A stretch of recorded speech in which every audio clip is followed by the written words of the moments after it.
Hello, everyone. I'm Michelle. And this is Alfredo. Welcome back to Lush Life, No Labels. I know it's been a while, but we wanted to come back to you today and just chat a little bit And we about, wanted to talk about something very close to us and what's like near and dear to our hearts. and probably near and dear to all of your hearts too, since you're alive. So basically, our story of the week is not that exciting per se, but Michelle, why don't you tell It us? is for me. All right. So my birthday is coming up in less than a week. And the story of the week is essentially me thinking about what I'm doing for my birthday and how I'm feeling about turning the age that I'm turning because it's going to be a milestone age for me, at least in American culture. Why don't So you say the age that you're turning? I'm turning 30. Are you Yes, guys. embarrassed? Are you I'm not embarrassed? embarrassed. No, I know that people online say, oh, turning 30 is this and you're washed up and all this stuff. I don't believe that about myself. I'm actually really excited to turn 30 for a few reasons that we'll jump into a little later. But we wanted to come here since everyone who listens to this podcast more than likely has their own birthday. Take a listen and hear us talk a little bit about that. Exactly. I think 30 is a pretty big milestone birthday. I guess what would be the big ones? Like turning 18. Yeah, so in American culture, I do think there's a lot of different birthdays. Turning 16, usually they call it Sweet 16. Turning 18 is important because you're officially an adult by the law's eyes. 21 is pretty big in America because that's when you can drink. 25 is usually, I don't know what 25 is described as, but that's also another milestone. It's like you're not a kid anymore, kind A of. quarter Yeah, century. it's the Yeah. quarter. And I then think 30 30 and 40 then are the other and big ones. 40. Yes, exactly. So I think in the US, we do have a lot of those different milestones. I can't speak for other countries though. I think it's pretty exciting, actually. I do think birthdays are an exciting time. And I do want to talk a little bit about how you and I have celebrated our birthdays in the past. It's funny because as I've gotten older, they become a lot less like climactic, very more simple little Mhm. things. I haven't done I haven't had like a giant party or anything, or everyone goes out. I think pre-COVID was the last time I went out. Oh, that's not true. I think when I turned 28, I went out. Or Mhm. 27, when I turned 27, I did go out. But I feel like it's never been like this like big hurrah anymore the way it used to be, where I was like, wow, I'm gonna be this time. And it's weird because I know you're like literally in like a week about to turn 30, but Mhm. I'm about to turn 30 in 3 months, and Mhm. I don't think I'm gonna do anything crazy about it either. And I wouldn't say I'm excited about the actual day, but I agree with you. I'm excited about turning 30, but in a more calm way, in a more holistic way, because I think I'm more mature and I've learned a lot of things, but I'm not like, oh, I want to be 30. Yeah, I get that. For me, the only birthday I remember where a party was had was my eighth birthday, which is random, but that's when I moved to America. And for whatever reason, my parents decided to have a birthday party and invite the people that we knew. Over the most recent years, typically on my birthday, maybe not on the day, but sometime that week, I will go out to dinner with friends or we'll go out dancing. But this year, which is supposed to be pretty big, I haven't actually really planned anything. I'm excited to turn 30, but other than getting dinner with friends, I don't have anything specific planned. I know for 30s, I've had friends or other people fly somewhere for their birthday or throw a big bash or do like some big activity type of thing. And maybe for me, I'll delay it and travel at a different time. But for now, I'm really just going to see my friends and then enjoy the day. What I will say is that I will not work on my birthday. That is something that I told myself that I'm not going to be working on my birthday this year, next year, whatever other year, because my job does not deserve me being there on my day. Like, I'm trying to, even if I don't do anything for my birthday, I want to relax. I want to eat some good food, and I don't want to have to be answering to anybody. Oh, I wonder, maybe I should take my birthday off, You because I should think take, my birthday falls. I think everybody needs to take their birthday off. Mine is in the middle of the week, so it's not like there's anything else to be doing, but it's more just for myself and having that day be for me as opposed to being for someone else. Hmm. I've never done that. I feel like, and especially the past couple times, my birthday's fallen like on a work week, so I haven't done anything like exciting. Hmm. But maybe that'll change. So Yeah. you're, so you are excited, would you say? Yes, I'm excited to be turning 30. Part of it is because I have heard people who are in their 30s say being in your 30s is great. You finally know more about yourself, which you learn more about yourself as you age, but 30 specifically is one area where you feel like you really know who you are. And I would say the first half of my 20s, most of my 20s were pretty chaotic and not so hot. So for me, I've been sort of on this self-improvement sort of journey in my late 20s. And now that I'm going to be 30, I feel like I have a better grip on myself, on the type of life I want, on my outlook in general. So that's why I'm really excited to be 30 because I feel like now I can really cement more into who I am and what it is that I want in life. I agree with you. That resonates with me a lot because I think that your 20s are almost like you finished college and you're kind of setting yourself up professionally, personally for the life you want to live. And I guess that's like a whole process. It's not like you turn 30 and it's like, oh, I did it.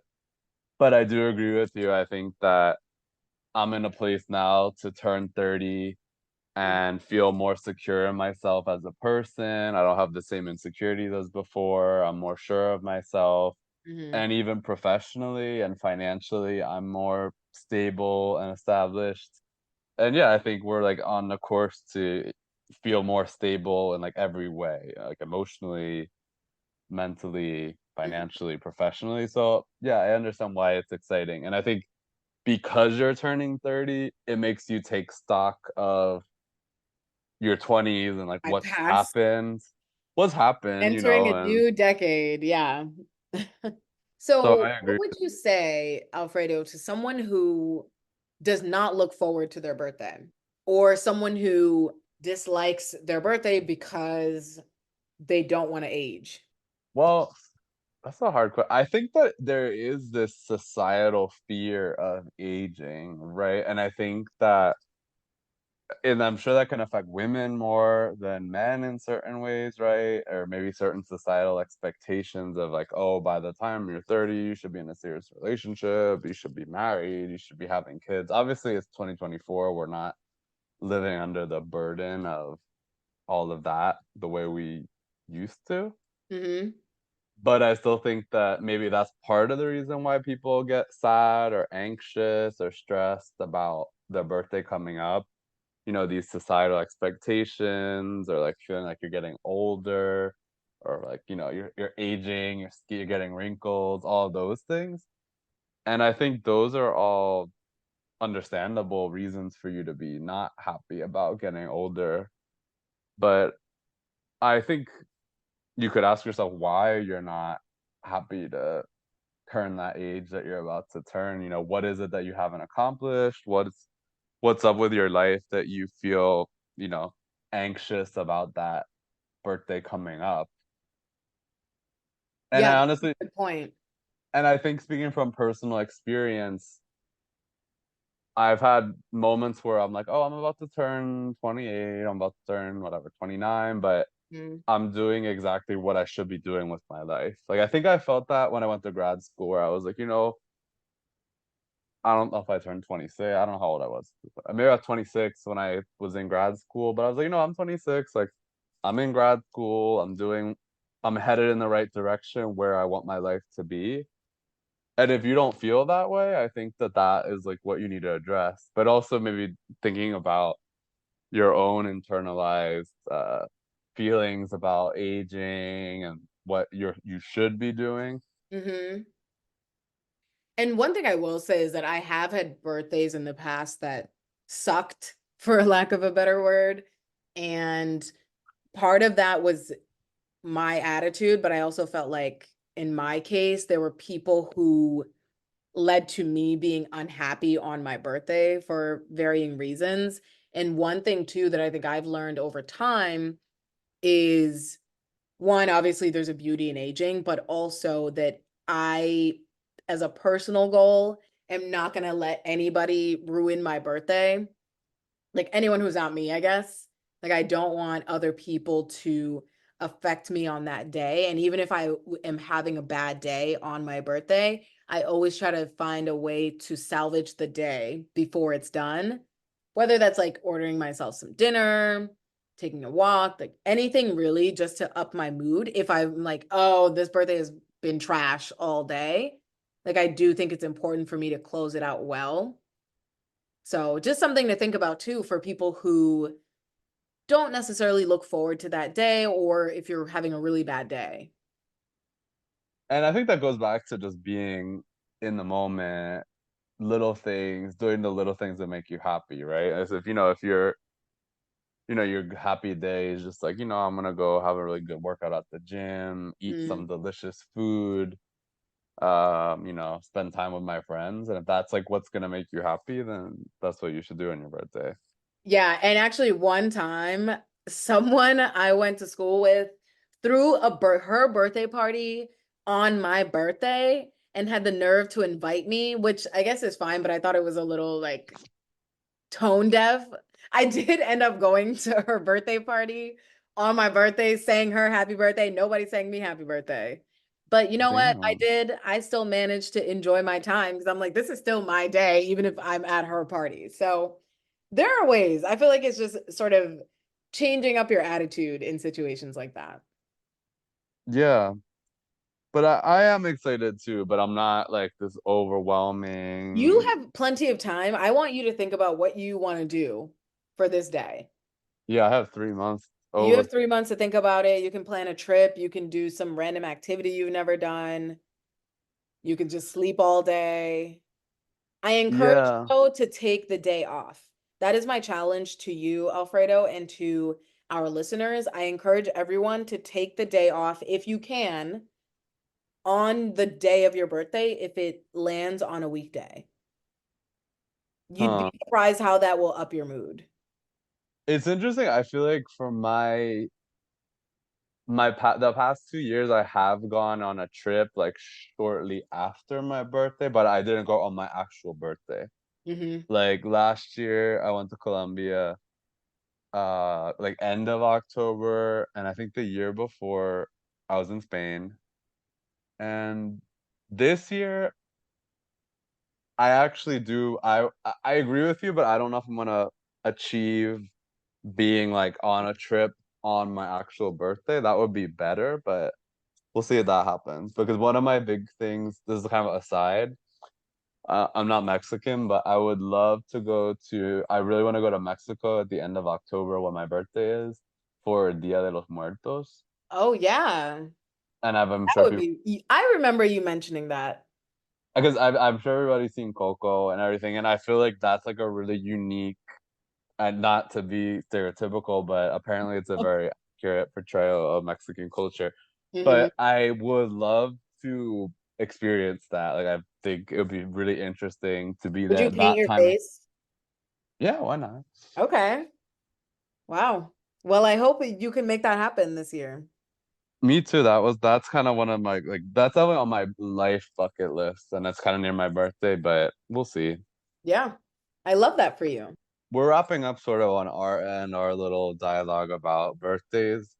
And as always, we'd like to direct some questions towards our listeners for everyone to kind of think about the topic and make it relevant for them personally.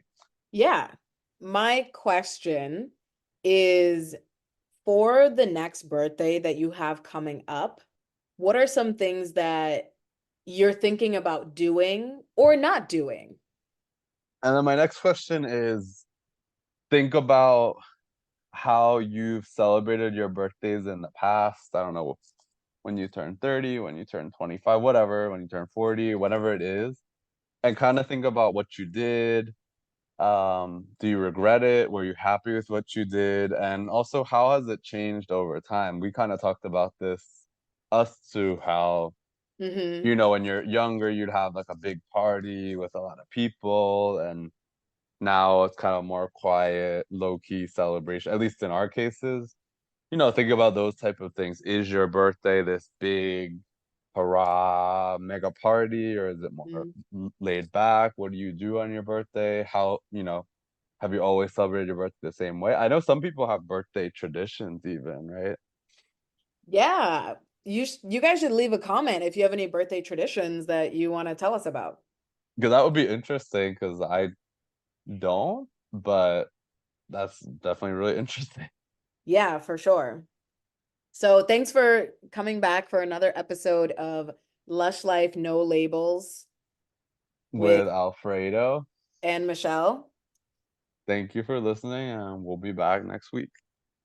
Yes, see you next time.